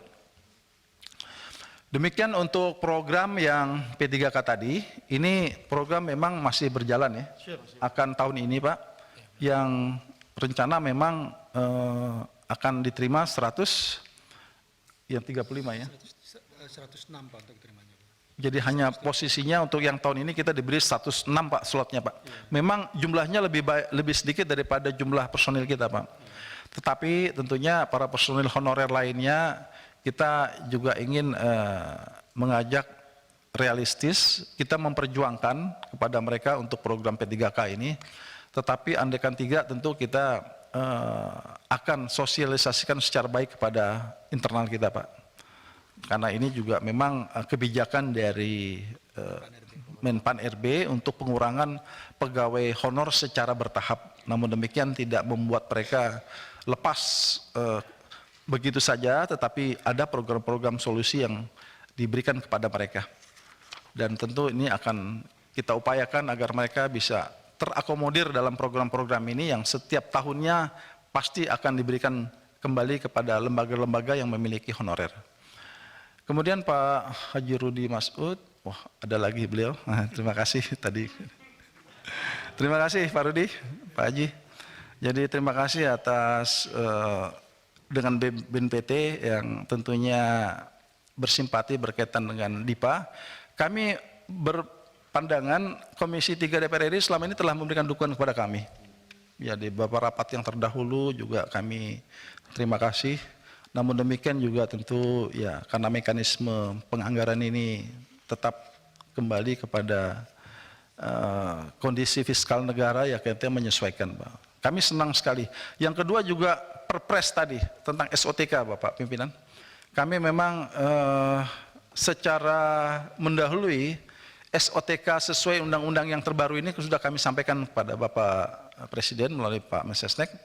Sementara ini masih dalam pengkajian terus Bapak. Jadi kami berharap memang dengan ada SOTK yang baru ini, kita ada menambah eselon 1-nya sampai 3 eselon 1 lagi, dan kemudian agak seimbang dengan beban tugas yang diberikan Undang-Undang Nomor 5 tahun 2018, sehingga dengan penambahan struktur itu, peluang untuk mendapatkan anggaran yang lebih menjadi lebih terbuka. Nah, kondisi ini menjadi sesuatu yang hari ini kita rasakan, kami masih terus memperjuangkan lagi saat ini agar Perpres dan susunan organisasi tata laksana yang terbaru ini bisa disetujui. Disitulah peluang untuk adanya penambahan anggaran. Demikian juga yang tadi Papua, kami juga terima kasih sudah menyampaikan. Jadi untuk menyelesaikan masalah Papua ini tentu memang terkait dengan kekerasan terutamanya, kita harus sama-sama menseimbangkan antara program-program pencegahan dan program-program penegakan hukum yang terukur. Jadi untuk mencegah tentunya hal-hal yang terkait tuduhan-tuduhan yang selalu diisukan kepada pemerintah pelanggaran HAM di Papua. Nah ini juga menjadi suatu kerjasama yang kita bicarakan dengan semua pihak, terutama adalah proses penegakan hukum yang terukur, proses penegakan hukum yang tidak abuse of power, yang tentu kita tidak harapkan terjadi di sana. Dan tentunya berkaitan dengan peristiwa-peristiwa yang terjadi, tadi Pak Haji Rudi mencontohkan terjadinya di Pomako dan sebagainya. Kami memang melihat kondisi-kondisi Papua yang terutama di wilayah-wilayah terpencil, tentu ini memang masih membutuhkan upaya-upaya kita bersama. Dan tentunya saat ini kita ketahui bahwa pemerintah juga telah mewujudkan program pembangunan kesejahteraan, tidak lagi Jawa sentris menjadi Indonesia sentris, dengan melakukan pembangunan-pembangunan yang cukup signifikan, di mana kita tahu bahwa infrastruktur di Papua ini saat ini memang sesuatu yang luar biasa yang telah dihasilkan dalam pembangunan-pembangunan yang dijalankan. Satu hal yang memang yang perlu kita fokus adalah pembangunan sumber daya manusia di Papua menurut hemat kami. Karena infrastruktur semuanya sudah bagus, sekarang ini kita perlu meningkatkan SDM Papua. BNPT dengan keterbatasannya, maka kita juga melakukan program-program pencegahan seperti pembuatan duta damai. Jadi anak-anak Papua ini kita latih mereka agar dapat menjadi generasi muda yang memanfaatkan dunia maya dengan baik, dengan tidak melakukan hal-hal yang kontraproduktif, narasi-narasi yang merugikan kita sebagai bangsa yang berdaulat. Oleh karena itu kita berusaha agar kualitas SDM di Papua ini lambat laun menjadi lebih baik dari waktu ke waktu, dan tentu ini memerlukan kerjasama semua pihak. Termasuk kami mendorong beasiswa. Nah tadi beasiswa yang juga ada yang disampaikan, beasiswanya bukan dari APBN kami, tetapi ini adalah APBN yang ada di Kemendikbud. Jadi yang pernah kita kerjasamakan dengan Kemendikbud, kita terakhir menyampaikan 100 untuk anak-anak Papua, Pak. Tapi uangnya bukan uang kita, tapi uang Kemendikbud kita dorong, kita kerjasama dengan Badan Musyawarah Antar Gereja. Jadi ikut menentukan siapa-siapa saja calon penerima manfaat, dan kemudian ini diharapkan menjadi motivasi bagi mereka untuk belajar menjadi generasi yang lebih baik. Jadi itu yang salah satu kita lakukan, pendekatan soft approach di Papua. Ibu Ade Rosi, terima kasih Bu. Oh Ibu Rosi lewat. Ya, ya. Bukunya masih ada ya.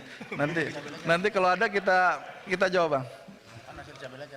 Pak Nasir Jamil, terima kasih Pak. Kami nanti ketika di Aceh kita akan undang Bapak untuk program. Kemarin kami memang ke Sabang. Dialognya sebenarnya sangat bagus sekali kalau Pak Nasir Jamil ada di sana. Tapi nanti Pak kita di PD ada janji rencana juga Pak, kayak kawasan terpadu Nusantara.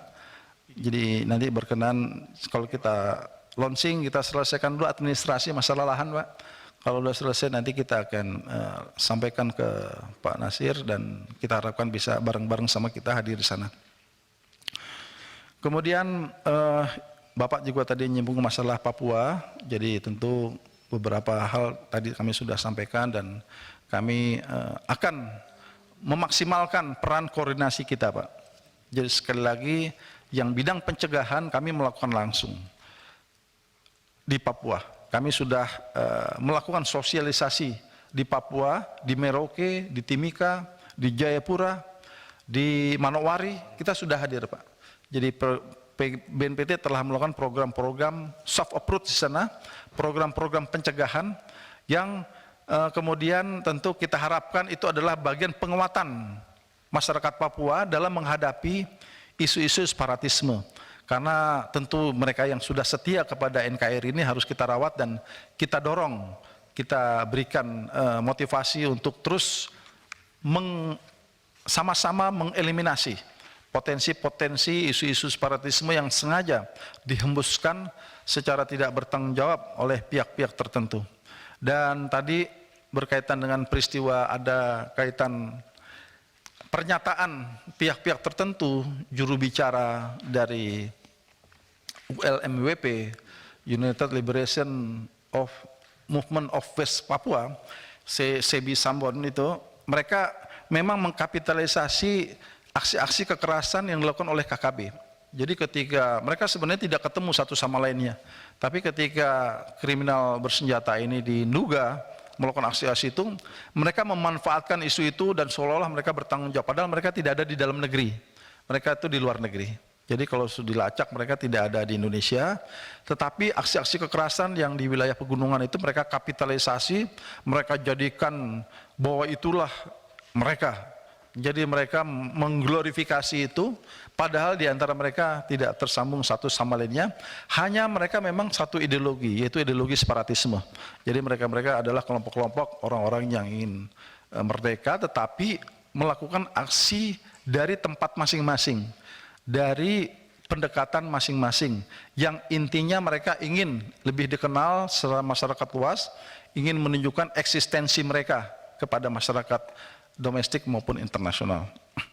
Demikian juga temuan BNPT terkait dengan paham atau konten-konten radikalisme, hoax dan sebagainya, tentu kami dengan kondisi seperti ini memaksimalkan literasi digital di kalangan dunia maya. Maka dalam program-program FKPT itu selalu ada terkait dengan masalah media, Pak. Jadi terkait dengan masalah media ini juga berkaitan dengan kontra narasi, program Duta Damai yang di 18 provinsi, program Asik Bang, aksi musik anak bangsa, kemudian ekspresi anak muda, santri keren di pondok pesantren. Jadi ini adalah dalam konteks literasi digital. Nah, kami mencoba tentunya mengajak juga kepada berbagai unsur masyarakat untuk sama-sama kita melaksanakan program-program ini. Dan selama ini kami melihat animo ataupun minat masyarakat kita untuk menggunakan medsos dengan baik itu tidak kalah dengan mereka-mereka yang ingin memanfaatkan medsos untuk tujuan-tujuan yang tidak baik. Jadi tantangan kita memang medsos sebagai ruang publik sangat mudah dimanfaatkan untuk hal-hal yang tidak baik, yang tentunya kita kuatkan dengan program-program literasi digital, apalagi bonus demografi yang tentunya akan sampai pada puncaknya di tahun 2045 nanti, Indonesia emas, satu abad merdeka, yang diprediksi di atas 300 juta penduduk Indonesia. Kemudian berkaitan dengan adanya jaringan teroris atau eks-teroris di Aceh, nah ini kami di samping melakukan hubungan dengan mitra deradikalisasi kita yang ada di Provinsi Aceh, yang secara berkala kita lakukan, kita juga memang melihat, memantau fenomena adanya kelompok-kelompok lain. Nah ini juga kita upayakan agar tentu teman-teman mitra kita yang mereka adalah kalangan-kalangan ex-narapidana itu bisa juga menjadi bagian penguatan dari Aceh terhadap ideologi-ideologi yang mengarah kepada radikalisme, terorisme. Demikian juga program soft approach yang kami sampaikan tadi, seperti program-program dialog kebangsaan di universitas yang ada, yang di sana pernah kami laksanakan di Universitas Syahkuala. Demikian juga program warung NKRI sendiri, kemudian juga tatap muka dengan para mitra dan kawasan terpadu Nusantara yang kita berharap nanti pada akhirnya menjadi kekuatan masyarakat di dalam menghadapi pemahaman-pemahaman yang mengarah terjadinya aksi-aksi kekerasan di Aceh seperti yang terjadi di Aceh Tamiang ini. Ini menjadi tantangan kita dan tentunya kami selalu mengajak unsur-unsur pemerintahan yang ada dan ulama-ulama yang ada di Aceh untuk bisa kita bersama-sama.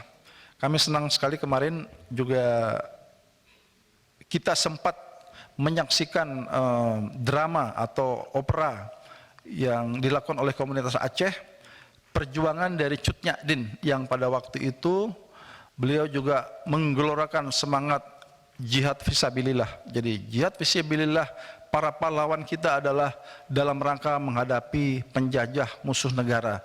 Tetapi jihad fisabilillah yang hari ini digaungkan oleh kelompok jaringan radikal terorisme adalah menyarankan, mengajak, merekrut anak bangsa untuk memusuhi bangsanya sendiri.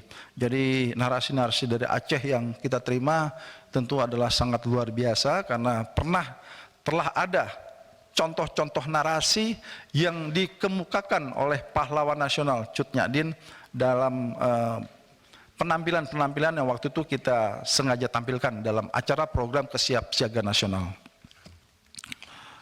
Kemudian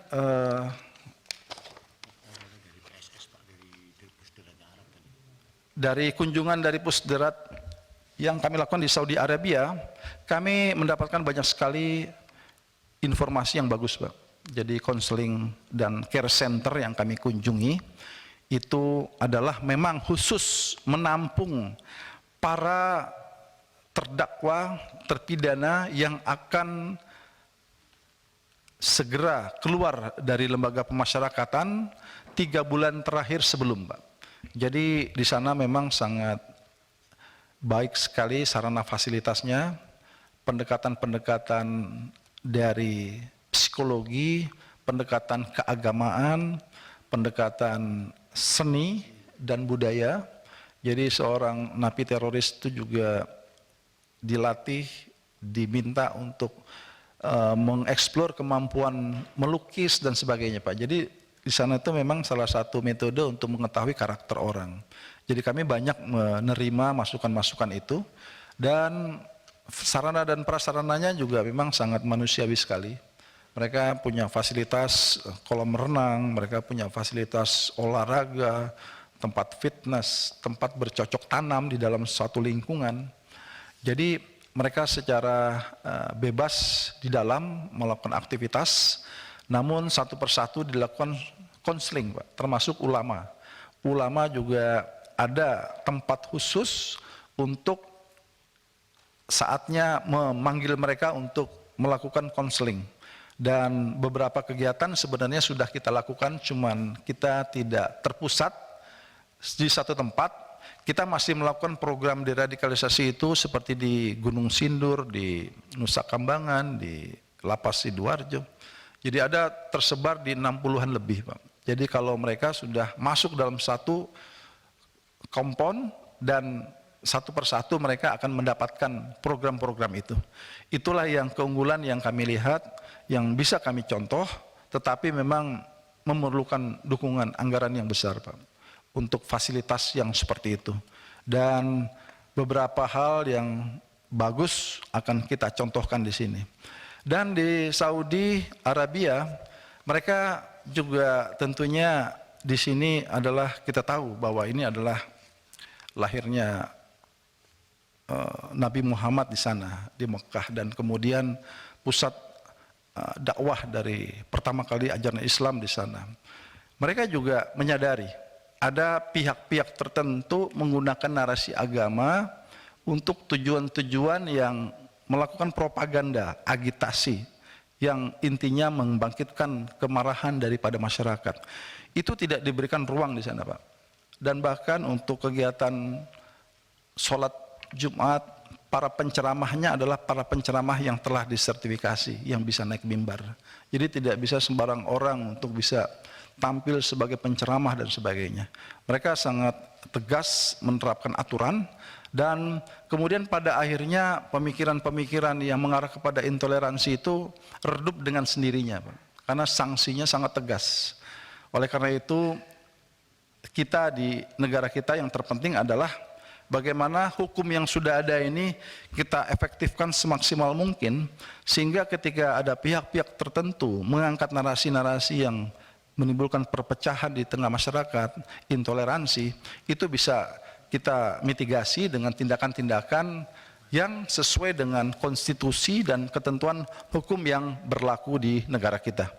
Jadi kesan kami selama kami kunjungan di Saudi Arabia, mereka sangat concern terhadap narasi-narasi intoleransi yang dikembangkan oleh pihak-pihak tertentu, apalagi tindakan-tindakan kekerasan yang mereka lakukan.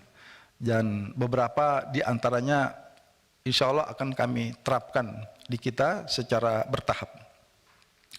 Kemudian Pak Wihadi, jadi terima kasih atas simpatinya terhadap anggaran BNPT yang terbatas. Jadi komunikasi dengan Komisi 3 saya pikir tidak ada masalah, dan Komisi 3 telah banyak memberikan keputusan-keputusan rapat yang mendorong pada pihak kami, dan kami juga terus berjuang agar penamaan anggaran ini bisa dilakukan. Tetapi tentu kami hanya bisa mengusulkan, dan semuanya kembali diserahkan kepada stakeholder terkait masalah ini. Jadi kita tentu tidak mungkin memaksa, tetapi kami dengan sarana yang terbatas, kami mencoba maksimal. Oke, karena itulah maka kami menggunakan strategi pentahelix itu, Pak, pelibatan semua pihak, Pak. Benar sekali, BUMN, Kementerian BUMN adalah salah satu mitra yang sudah menjalin kerjasama dengan kita. Banyak kementerian lainnya seperti Kementerian Sosial, Kementerian Perhubungan, Kementerian Perikanan, Pertanian, LHK, Kehutanan, itu sudah kami lakukan kerjasama dan beliau-beliau telah memberikan program-program kepada kita. Dan program ini tentunya memang berdasarkan usulan dari kita. Jadi kita meminta agar adanya pembangunan pondok pesantren misalkan. Kalau tidak salah kita sudah hari ini sampai 5 ya. Ada di NTB, ada di Lamongan, ada di Poso. Kita sudah menggiring program dari Kementerian PUPR untuk hadir di tengah-tengah masyarakat kelompok rentan, dan ini juga dari kementerian lain senantiasa kita dorong berdasarkan kebutuhan inventarisasi harapan masyarakat kita di berbagai daerah. Ini setiap tahun kita coba inventarisasi dan kemudian kita suratkan kepada kementerian dan kita undang untuk rapat kementerian lembaga, mana hal yang bisa dipenuhi, mana yang tidak. Jadi prinsipnya ada 2 program yang sifatnya fisik maupun non fisik. Kalau non fisik misalkan berkaitan dengan pencegahan, program-program dialog kebangsaan dan sebagainya, itu tentunya kita juga tetap terima. Dan dengan kementerian juga kerjasama bukan hanya untuk dalam rangka pelayanan ke masyarakat keluar, tapi juga kita berupaya agar adanya program pencegahan ke internal kementerian lembaga sendiri. Karena kita menyadari bahwa di kalangan ASN pun potensi-potensi keterpaparan itu ada, dan itu juga menjadi bagian yang kita komunikasikan. Hari ini sekali lagi kita masih terus memperjuangkan SOTK kita dengan harapan lahirnya Perpres yang sesuai yang diamankan dalam Undang-Undang 5 2018. Dan inilah yang saat ini sedang kita perjuangkan. Sekali lagi terima kasih atas dukungan kepada seluruh anggota Komisi 3 DPR RI. Terima kasih kepada pimpinan. Sementara penjelasan kami akhiri. Wabillahi taufiq wal hidayah. Wassalamualaikum warahmatullahi wabarakatuh. Boleh ditayangkan kesimpulan? Saya bacakan. Tapi Ketua, 1 menit saja, mohon maaf. Silakan. Mungkin agar kemitraan BNPT dengan para anggota Komisi 3 ini bisa berjalan baik di tahun 2023, saya menyarankan kepada pimpinan agar sestama daripada BNPT ini ya bisa kemudian berkoordinasi apakah dengan pimpinan atau sekretariat, agar kemudian kegiatan-kegiatan yang sifatnya pencegahan dalam konteks kesiapsiagaan nasional, kemudian kontra radikalisasi, deradikalisasi atau transformasi wawasan kebangsaan itu bisa kita bersama di lapangan sepanjang tahun 2023 ini. Ini mudah-mudahan bisa didengar dan kemudian bisa dilaksanakan agar engkau dekat, kami juga dekat. Terima kasih Ketua. Terima kasih. Baik, kita lanjutkan ya. Mungkin bisa menjadi perhatian BNPT. 1. Komisi 3 DPR RI menerima penjelasan Kepala BNPT terkait dengan hasil kinerja tahun 2022 dan program kerja serta target BNPT tahun 2023. Gimana Pak? Setuju? Setuju Pak. 2. Komisi 3 DPR RI meminta BNPT untuk meningkatkan kembali pendekatan pencegahan terorisme khususnya terhadap kelompok dan daerah rawan maupun wilayah cyber dengan tetap meningkatkan pendeteksian dini serta melakukan penindakan terhadap potensi aksi teror bersama aparat keamanan lainnya. Gimana, ada koreksi? Penindakannya mungkin kami mengkoordinasikan penindakan. Betul kan? Kami enggak mandat.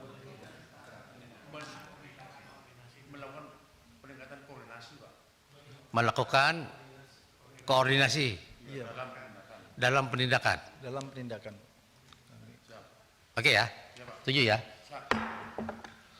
3. Komisi 3 DPR RI mendukung upaya BNPT untuk mengoptimalkan strategi kerjasama melalui kemitraan dan sinergitas dengan seluruh instansi terkait dan elemen masyarakat serta kerjasama internasional dalam rangka meningkatkan efektivitas program penanggulangan terorisme di Indonesia dan mendukung peningkatan kesejahteraan masyarakat khususnya kelompok rentan dan terpapar.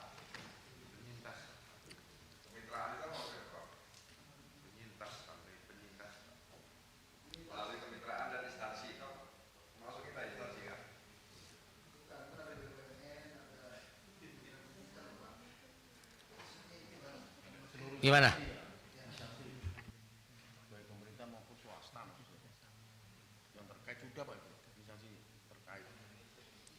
Peningkatan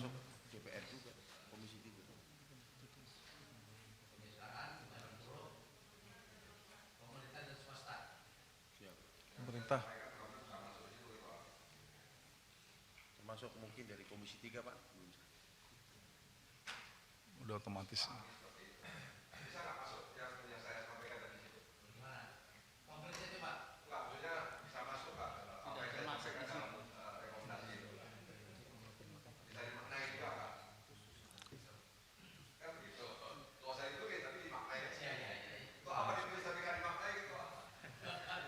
Ya kalau mau dibuat poin baru aja Bang.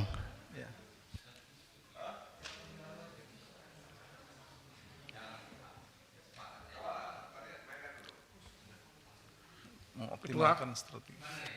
Pemerintah dan swasta itu nggak perlu, instansi terkait itu maksudnya yang saya pahami selama ini swasta dan pemerintah sudah. Ya, ya hapus. Khusus kelompok rentan dan terpapar itu kayaknya lebih enak kalau kita ganti penyintas ya. Betul nggak Pak? Kelompok rentan dan terpapar itu udah benar ya? Peningkatan kesejahteraan penyintas. Khususnya kelompok rentan dan terpapar.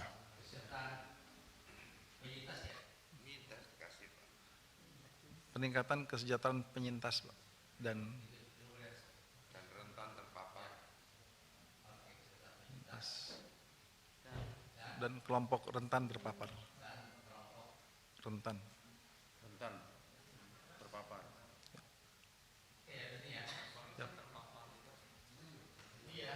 Coba.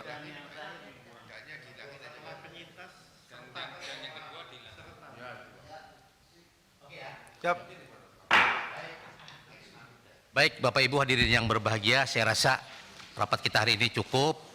Kami dari meja pimpinan mengucapkan terima kasih kepada Kepala BNPT dan seluruh jajaran. Demikian rapat saya tutup dengan ucapan alhamdulillahirrabbilalamin. Wassalamualaikum warahmatullahi wabarakatuh.